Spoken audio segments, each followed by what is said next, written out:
உலகெங்கிலும் இருக்கும் ரெட்ரோ ஆன்மீகம் நேயர்கள் அனைவருக்கும் வணக்கம். நான் உங்கள் ராம்ஜி.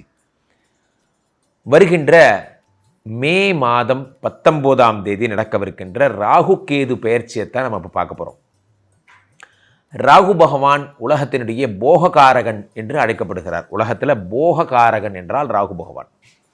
கேதுவை நாம் மோட்சகாரகன் என்று அழைக்கிறோம், ராகுவை போககாரகன் என்று அழைக்கிறோம். ராகு என்ன தருவார் அப்படின்னா தொழில் முன்னேற்றங்களை தருவார். ராகு தான் அசுர தயாநிதினு பேர். ஒருத்தனை ஒரே தூக்கி மேலே வைக்கிற ஆள் யாருன்னா ராகு தான் அந்த மாதிரியான பெரிய லெவல் ஜம்பிங்லாம் தருவார். உலகத்தில் எது இதெல்லாம் சிற்றின்பங்களோ அதுக்கெல்லாம் அதிபதி யாருன்னா ராகு. ராகு பகவான் எங்கிருந்து வரார்? இப்போ மீனத்திலிருந்து கும்பத்துக்கு வரார். ஆனால் ராகு தான் வெளிநாட்டு கடவுள் என்று அழைக்கப்படுகிறார். வெளிநாட்டு வேலைகள், சார் நான் ஃபாரின் போகணும், இங்கே மாதிரி இதுக்கு போகணும், குளிர் பிரதேசங்களுக்கு போகணும், என்ன நீங்கள் ஆசைப்பட்டாலும் சரி அந்த ஆசையை நிறைவேற்றுவது என்ன அப்படின்னா அதை ராகு பகவான் தான். பல பேருடைய டைவர்ஸுக்கு காரணமாக இருப்பதும் இந்த ராகு பகவான் தான். ராகு வந்தால் டைவர்ஸ் பின்னாடியே வருதுன்னு அர்த்தம். ஸோ அப்போ அந்த ராகு பகவானுடைய பெயர்ச்சியை நாம் உற்று நோக்க வேண்டிய கட்டாயத்தில் இருக்கிறோம். எந்தெந்த ராசிக்காரர்களுக்கெல்லாம் இந்த ராகு பகவான் செல்வங்களை அள்ளித்தரப்போகும். ராகுவை போல கொடுப்பானும் இல்லை, கேதுவை போல கெடுப்பானும் இல்லைன்னு சொல்லுவாங்க. ராகு கொடுத்த ஆரம்பித்தா அள்ளி கொடுப்பார். அந்த மாதிரி ராகு பகவான் யாருக்கெல்லாம் கொடுக்க போகிறார் என்பதைத்தான் நம்ம பார்க்க போகிறோம். ஒன்று. ரெண்டாவது விஷயம் என்ன அப்படின்னு பார்த்தீங்கன்னா, இந்த கேது பகவான் இந்த சிம்மத்துக்கு வரும் பொழுது, சிம்மம் என்பது சூரியனுடைய வீடு. சூரிய சந்திரர்களுக்கு ராகு கேதுக்கள் எப்பவுமே எதிரிகள்னு சொல்லுவாங்க. அப்போ கேது இந்த தடவை சிம்மத்தில் உட்கார்ந்துருக்கிறது அவ்வளோ கம்ஃபர்டபுளான ஜோன் கிடையாது. அப்போ இந்த கேது பகவான் இந்த உலக சஞ்சாரங்களிலே என்ன விதமான பிரச்சனைகளை தருவார் அப்படின்னு நம்ம பார்க்கணும். ஸோ இது எல்லாத்தையும் ராசி ரீதியாக கேது திசை தான் நமக்கு நல்லா தெரியும். கேது திசைனா ஒருத்தர் லைஃப்பில் படாத பாடுபடுவாங்க. கேது திசையில். ராகு திசையில் தான் ஒருத்தர் ஃபாரின் போகிறது, டைவர்ஸ் ஆகிற விஷயங்கள் எல்லாம் நடக்கும். ஸோ இந்த ராகு கேதுக்களுடைய டிரான்சிஷன் படி ஒவ்வொரு ராசிக்கும் உடைய பலன்களை நாம் பார்த்து வருகிறோம். அவ்வகையிலே தனுசு ராசிக்காரர்களுக்கெல்லாம் இந்த ராகு கேது பயிற்சி என்ன பலன்களை தரப்போகிறது? தனுசு ராசிக்காரர்களுக்கு 3ஆம் வீட்டிலே ராகு, 9ஆம் வீட்டிலே கேது. 3ஆம் வீட்டில் இருக்கக்கூடிய ராகு பகவான் என்ன பலன்களை தருவார்? 3 என்பது முயற்சிக்கான இடம். முயற்சி, ஒரு விஷயத்தில் நீங்கள் தொடர்ந்து முயற்சி பண்ணுறீங்க, அந்த முயற்சி வெற்றிகரமாக நடக்கணும் அப்படிங்கிறது தான் நம்மளோட பிரதான நோக்கமாக இருக்கணும். 3ஆம் இடம் என்பது முயற்சிக்கான இடம்.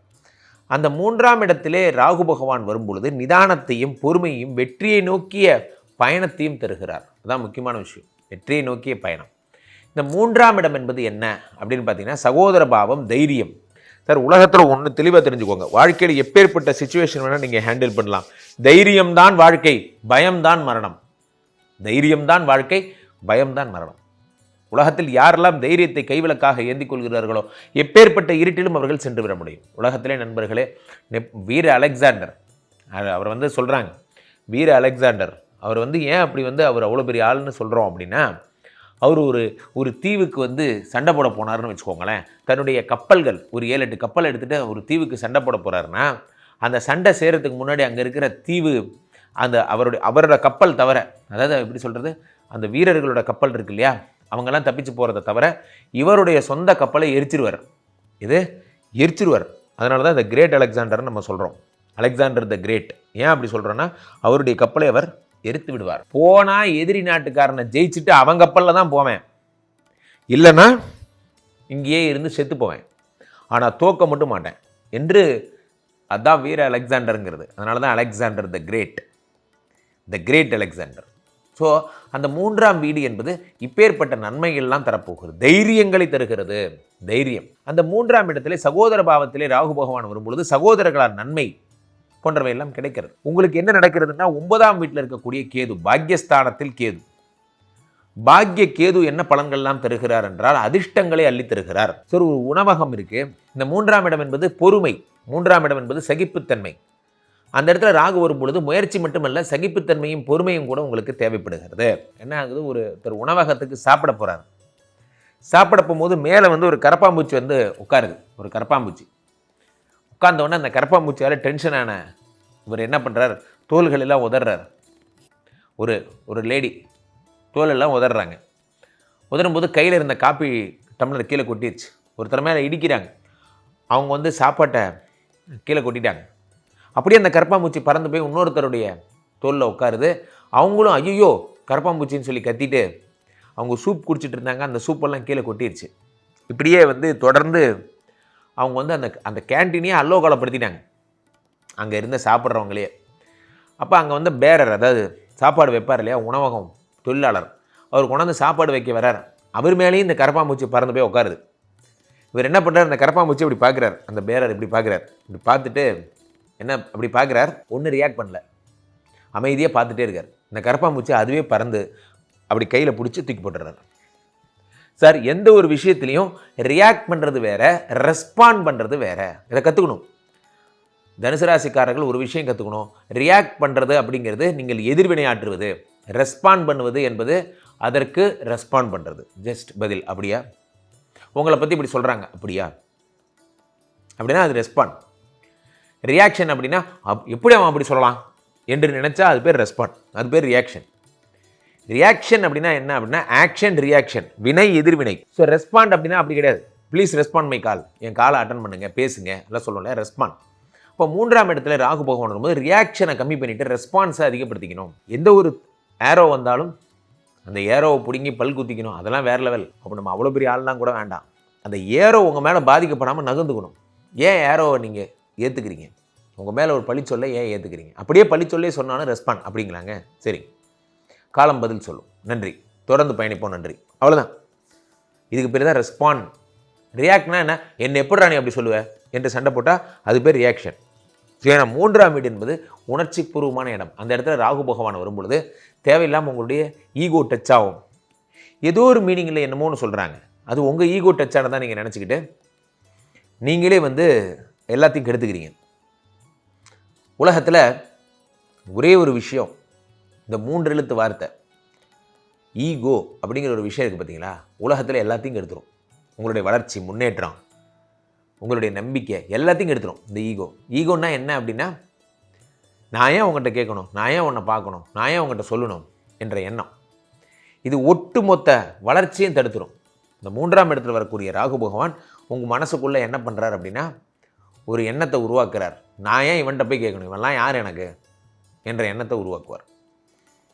கடந்து செல்லும் சின்ன வாழ்க்கையில் எல்லாரையும் கடந்து போகணும். யாரை பார்த்தாலும் ஹாய் சொல்லிவிட்டு பாய் சொல்லிவிட்டு ஹலோ குட் மார்னிங் சார் எப்படி இருக்கீங்க, காலைல வாக்கிங் போகிறேன் சார். இப்போல்லாம் வாக்கிங் போனால் யாரும் குட் மார்னிங் சொல்கிறதே கிடையாது. யாரையாவது பார்த்து நம்ம ஹலோ சார் குட் மார்னிங் எப்படி இருக்கீங்கன்னு கேட்டால் அவங்க நம்மளை அதிர்ச்சியாக பார்க்குறாங்க. நமக்கு ஏதோ உடம்பு சரியில்லை போல இருக்குது, மனசு சரியில்லை போல இருக்குது. என்ன சம்மந்தமே இல்லாதவங்கள்ட்டலாம் குட் மார்னிங் சொல்கிறீங்க? ஏங்க, குட் மார்னிங் சொல்கிறது உடம்புக்கு நல்லது, மனதுக்கு நல்லது, எல்லாத்துக்கும் நல்லதுங்க. விஷ் பண்ணுறதே இல்லை சார். நிறைய நிறுவனங்களில் பார்க்குறேன், கம்பெனிக்கு போகும்போதே காலங்காத்தால் இப்போ தான் முதல் பணி 6:30 மணிக்கெல்லாம் அப்படியே தூங்கி வடிஞ்சிக்கிட்டு உம்முனே போகிறது. ஏன்டா அவ்வளோ கோபமாக இருக்க தெரியாது. 3ஆம் இடத்துல ராகு பகவான் வரும்பொழுது முயற்சியை கைவிட்டுறது. அப்படியே தளர்ந்து போய் சோகமாக காயமே இது பொய்யடா, வெறும் காற்றடைத்த பையடா.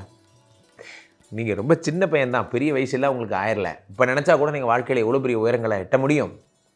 3ஆம் வீட்டில் வரக்கூடிய ராகு உங்களை டல்னஸ் பண்ணுறாரு பார்த்தீங்களா, இந்த டல்னஸில் தான் ராகு பகவானுடைய வெற்றி. ராகு 3ஆம் வீட்டில் வருவது நல்ல பலன்களை தரப்போகிறது.